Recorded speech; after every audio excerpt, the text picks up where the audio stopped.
Welcome to Oxford News This Week. I'm Elgin Nichols. And I'm Terry Stiles. In this week's news, the district bids farewell to 18 retiring teachers and staffers. Officials discuss changes to boost school security, and a student's death sparks outpouring of support. Stay tuned, learn more about these stories and others. The Oxford News begins right now.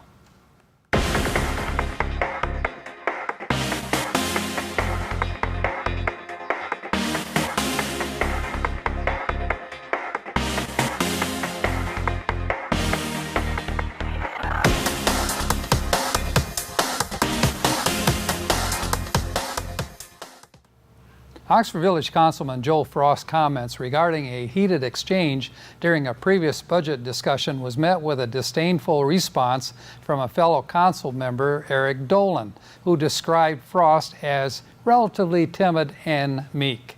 During the council comment portion of the May 22nd regular village meeting, Councilman Frost handed out a written statement that expressed regret over an aggressive exchange between the two at a previous budget workshop. Councilwoman Maureen Helmuth reminded all council members that there are 5 members of the board in which each have opinions that should be respected. President Bossardet apologized for not stopping the exchange before it got out of hand. In the wake of the Parkland, Florida school shooting, student safety has been a regular topic of conversation at the Oxford School Board meetings. Some policy changes for parents, students, and visitors are in the pipeline, according to Assistant Superintendent of Finance and Operations, Sam Barna, who estimates that the district has spent more than $200,000 out of the general budget fund over the last year in safety-related updates. Last week, the tiny front yard of Rhonda Hunter was overflowing with Oxford High School students who came to pay their respects and mourn the loss of her son, LaFrance Marshall. On Memorial Day weekend, her son, 16-year-old Oxford High School sophomore LaFrance Marshall, died of accidental drowning while swimming with friends in Clear Lake. Our heartfelt condolences go out to Rhonda and her whole family. There's only one cup here in Wildcat country that truly matters, and that's the coveted Oxford Cup. This antique silver trophy is a symbol which links generations of Wildcats for nearly 9 decades. Today, it continues to inspire students to better themselves, their school, and their community. This year, newly minted OHS grads Micah Diamond and Sergio Borg joined the fraternity of Oxford Cup winners during the commencement at the DET Theater. Congratulations to all of our OHS grads. And residents gathered in Centennial Park on Memorial Day, where Oxford Village Police Chief Mike Sowald served as a guest speaker, reminding us that this is the time to contemplate the price of war and to honor those who paid it in full. Last weekend, our community hosted the Tough Mudder event, which brought an estimated 10,000 participants, plus an additional 1,700 spectators to the event, held at the 1,200-acre Koenig Sand and Gravel property along Lakeville Road. Congratulations to all who managed the course, and to be sure and catch a glimpse of someone you might know on the upcoming Our Community Access. The school year is coming to a close, and 18 OHS teachers are retiring after a collective 386 years of service. Retirees were honored during a Board of Education meeting last week, where the list of retirees included Pat Bono, Terry Eberline, Kimberly Krelek, Karen Kudla, Deborah Harvey, Nancy Latowski, Diane Lukosno, Kelly McMillan, Deborah Morris, Debbie Parker, Shelley Robertson, Rebecca Shore, Janice Smith, Dave Carson, John Coster, Sharon Brabo, and let me see, Lissa Dion, and Gerald Campbell. Didn't think I'd get through that one, just barely did.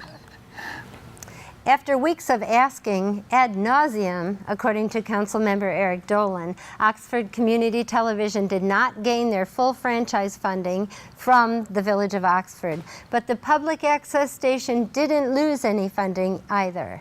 At its May 22nd meeting, the Village Council voted 4-1 to keep half of the cable franchise fees collected by cable providers such as Spectrum and AT&T, which is the current level OCT TV has been receiving from the village since 2008. Council decided to earmark the half that they've retained to improve sidewalks and bike paths and maintenance of cable access right-of-ways within the community.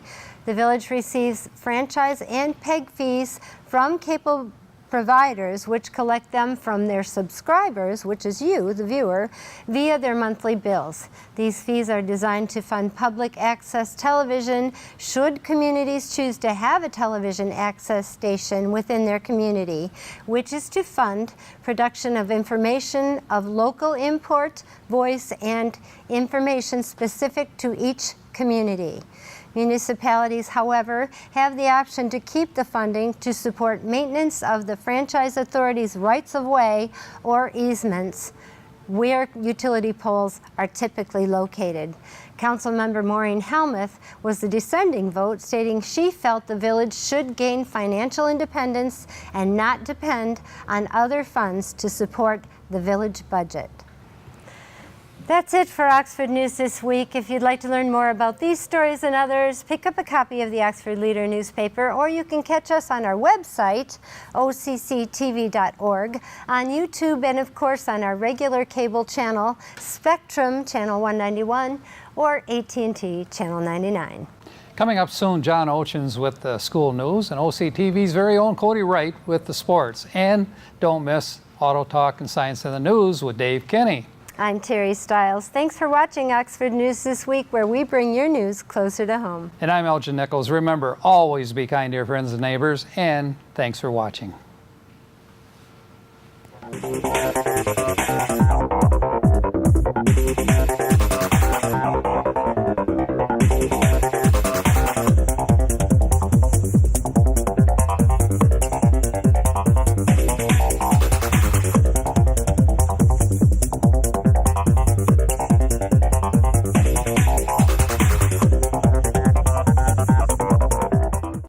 Welcome to Science in the News. I'm Dave Kenny, and these stories are taken from the publication New Scientist.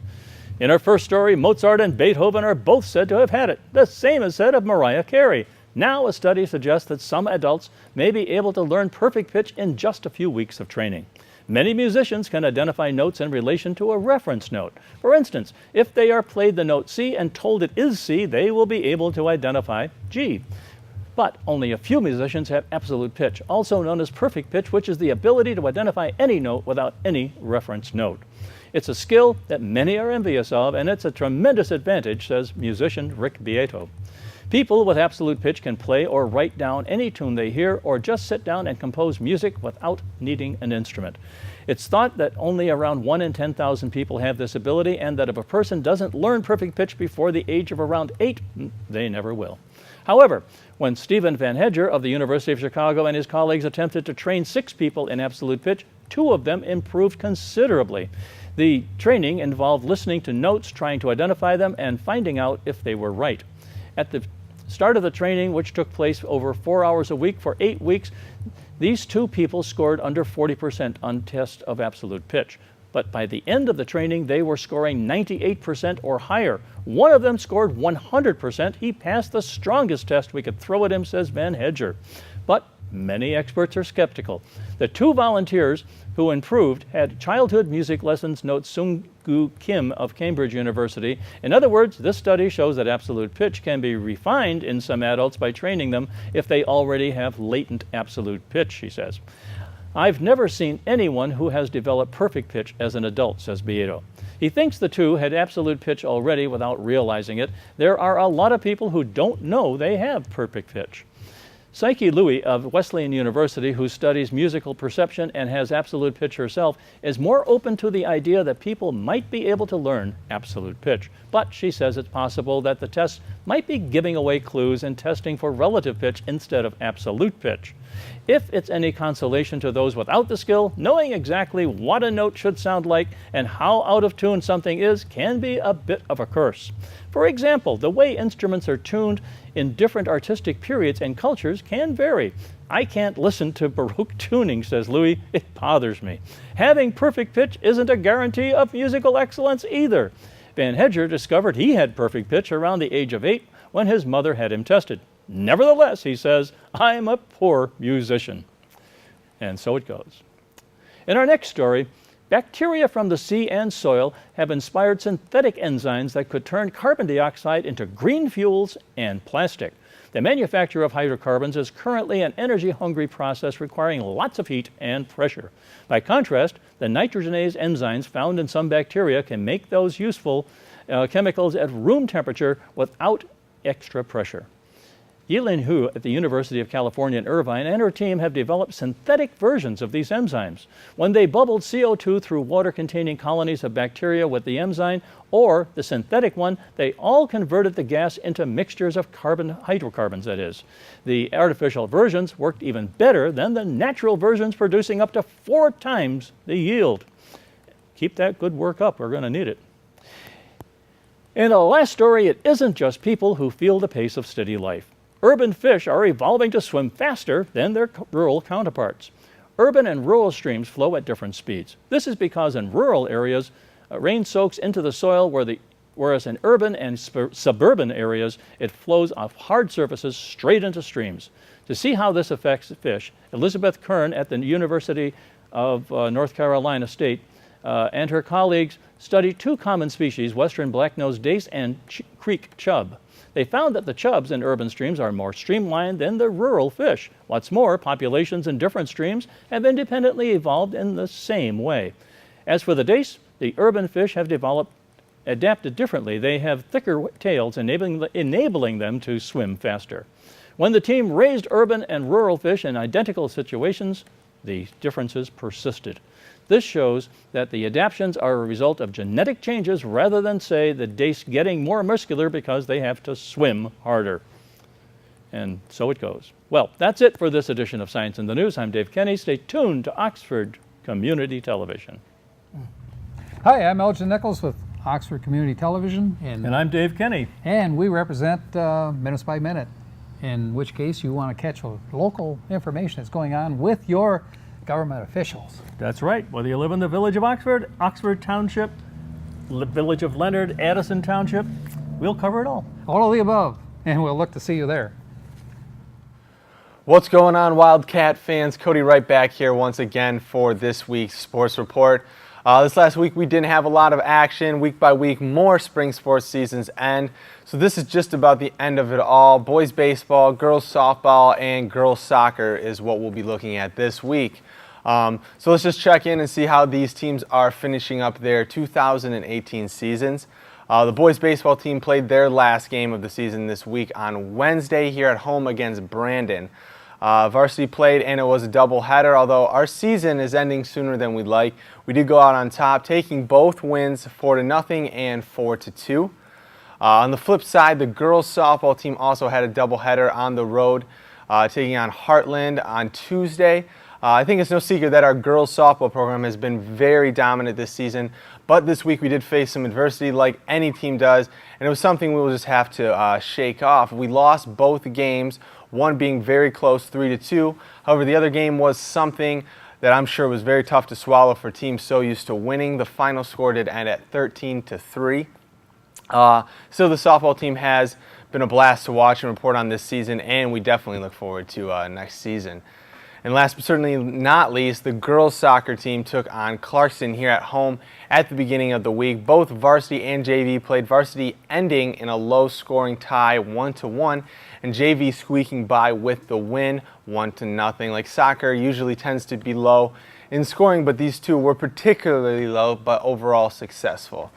So anyways, folks, that's all we have to report on this week. There's not a whole lot Like I said, we do have senior softball to look forward to, Little League, Seymour Lake Park's lacrosse tournament, which we will be covering and bringing to you if you missed the action. And of course, you can't forget about the Tough Mudder, something we will also be covering.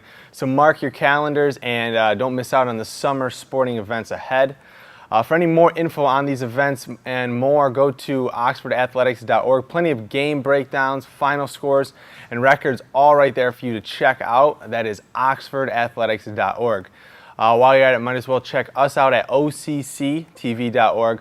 All of our coverage of these events can be found on our YouTube page, which you can access right there through the website. Again, that is occtv.org. But that's going to do it for me this week. I want to thank you all for watching and remind you all to tune in next time. But until then, I'm Cody Wright, and go Wildcats.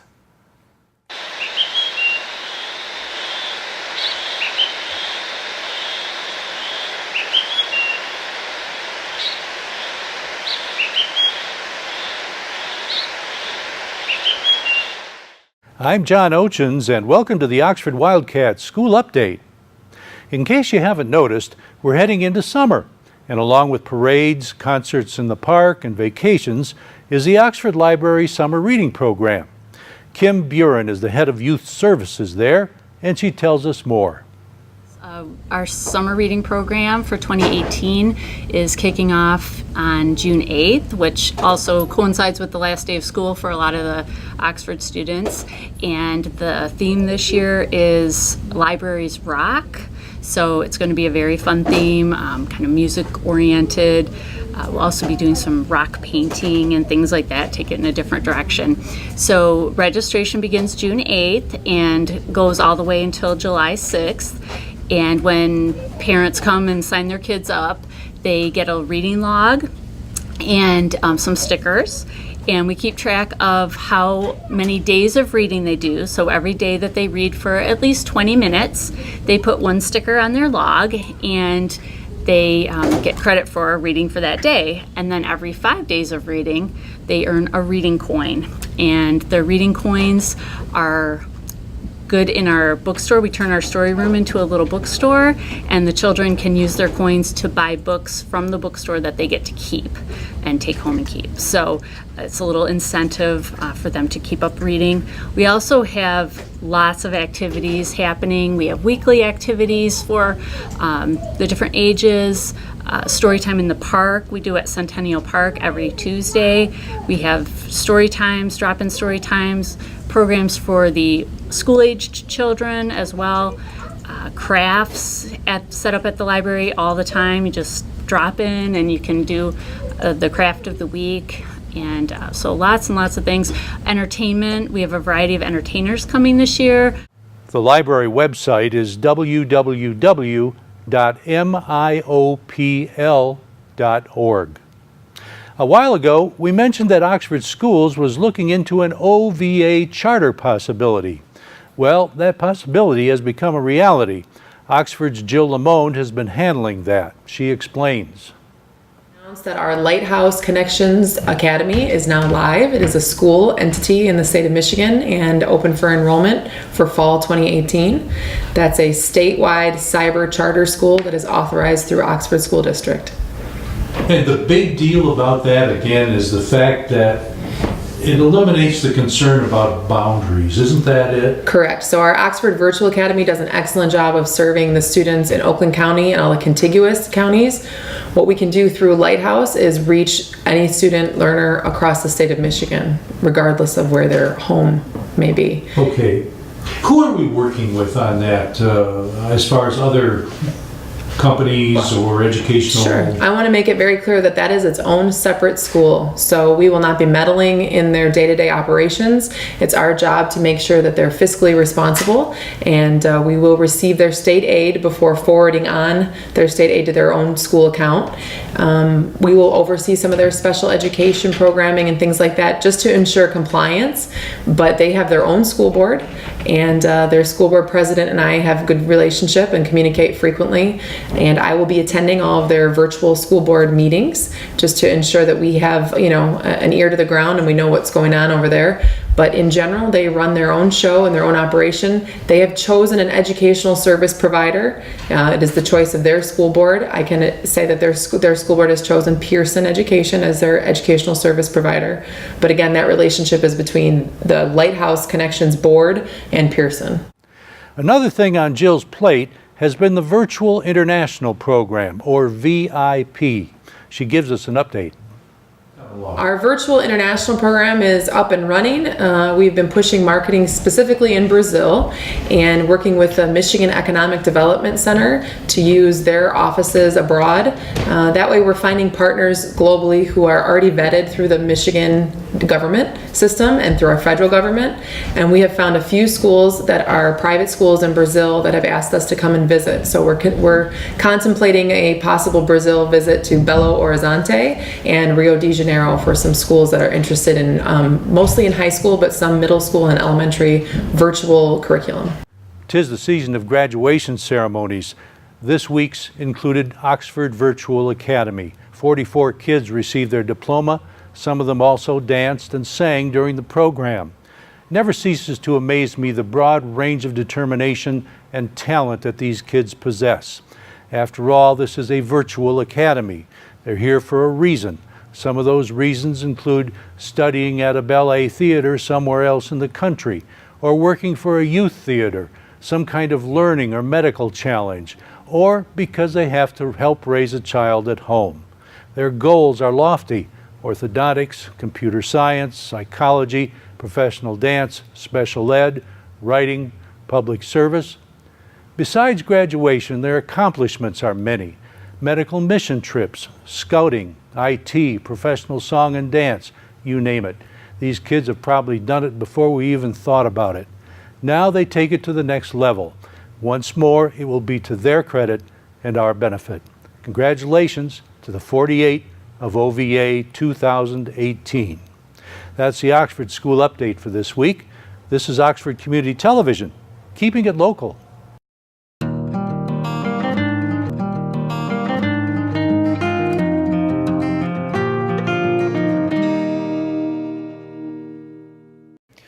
Welcome to this edition of Auto Talk. I'm Dave Kenny, and these stories are taken from the publication Automotive News. In our first story, Google affiliate Waymo will purchase up to 62,000 additional Chrysler Pacifica hybrid minivans from FCA US starting later this year to begin a national expansion of the company's public driverless ride-hailing fleet, the two companies said on May 31st.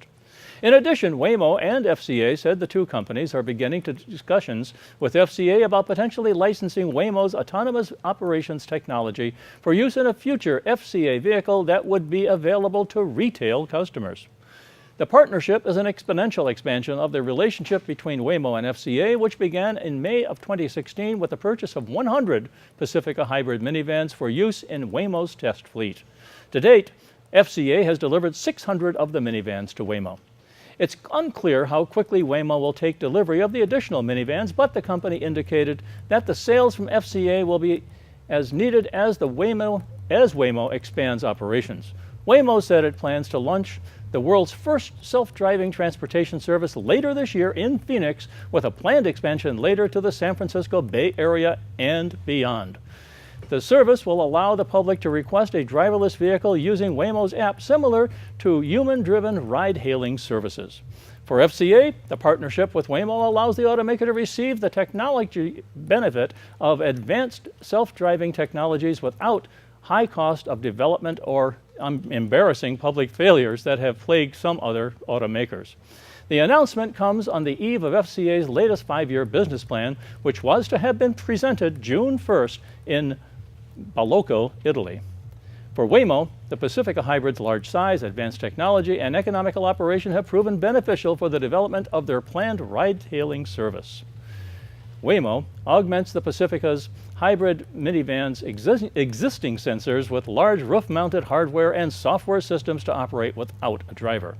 The two companies say they have worked together to evolve the Pacifica hybrid to meet Waymo's needs. Waymo has previously announced plans to purchase up to 20,000 Jaguar I-Pace crossovers to augment its driverless fleet. The company has been developing its self-driving technology since 2009, including more than 6 million miles operated on public roads and 5 billion miles in simulations, Waymo said. And on the recall front, FCA Chrysler Automobiles is recalling 4.8 million U.S. vehicles over a defect that could prevent drivers from deactivating cruise control, the company said on May 25th, warning owners not to use the function until they get the software upgrades. The automaker said no injuries or crashes are related to the large recall campaign, but said it had one report of a driver in a 2017 Dodge Journey rental car being unable to deactivate the cruise control. The recall addresses what Fiat Chrysler calls an extremely rare series of events that could lead the drivers to being unable to cancel cruise control, an electronic device that allows a vehicle to maintain a constant speed without driver intervention. The recall covers another 490,000 FCA vehicles in Canada, according to Transport Canada's database. The National Highway Traffic Safety Administration said on May 25th it strongly encourages vehicle owners to follow a warning to stop using cruise control on the recalled vehicles until it's repaired. NHTSA said drivers could overpower the system by forcibly applying the brakes until the vehicle stopped. Fiat Chrysler also said the vehicle could be stopped by shifting into neutral and braking. Fiat Chrysler said that at times cruise control systems automatically initiate acceleration to help vehicles maintain driver-selected speeds, including when going uphill. If an acceleration occurs simultaneously with a short circuit in a specific electrical network, a driver could be unable to deactivate the function. Fiat Chrysler said vehicles may be placed in park mode once stopped, at which point cruise control is canceled. The recall involves a group of gasoline-powered vehicles with automatic transmissions from the various model years built between 2014 through the 2019 model year, but most of the vehicles being recalled cover the 2014 to 2018 model years. Among the vehicles being recalled are the Chrysler 200, Chrysler 300, Chrysler Pacifica, Dodge Charger, Dodge Challenger, Dodge Journey, Dodge Durango, Jeep Cherokee, Jeep Grand Cherokee, Jeep Wrangler, and Ram 1500, 2500, and 3500 pickup trucks, and Ram 3500, 4500, 5500 cab chassis trucks. That's about all they got. Fiat Chrysler said recall repairs would be free of charge and it would begin alerting affected customers as early as this week. The recalled vehicles have collectively been driven more than 200 billion miles. Well, that's all for this edition of Auto Talk. I'm Dave Kenny, and as always, may the wind be at your back as you cruise down life's highways. Stay tuned to Oxford Community Television.